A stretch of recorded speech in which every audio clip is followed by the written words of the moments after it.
Okay, cool.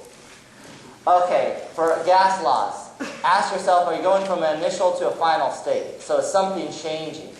If something is changing, a yes, then you're going to use one of your, like Boyle's law, Charles' law, etc. I put those all in the form of the combined gas law, and really they're all sitting in here. So this is the only one I personally use, but if you want to remember all those, you can.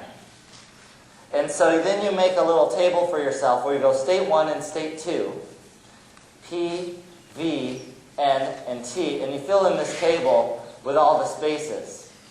If something's not mentioned, you're assuming it doesn't change, and you ignore it. Okay? So if anything's constant, just completely ignore it. Otherwise, you plug in here, and it's plug and chug. Just straight plug and chug. Nothing special about these.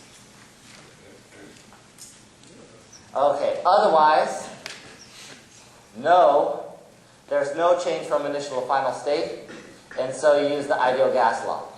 There's a couple variations you want to watch out for. Density is mass over volume, and molar mass, I'll symbolize that by capital M, molar mass,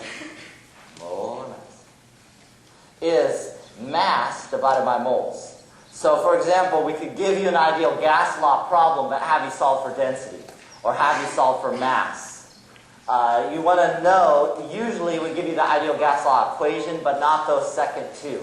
So make sure those are in your mind somehow, and you just substitute these into this equation in order to solve like slightly more complex ideal gas law problems.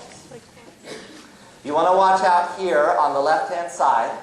If a reaction happens, that's not considered a change in my solving method. Okay, so if there's a reaction, usually you're not going to be using this stuff. Okay? A reaction would mean you're probably going to do stoichiometry. All right, let's check that one off.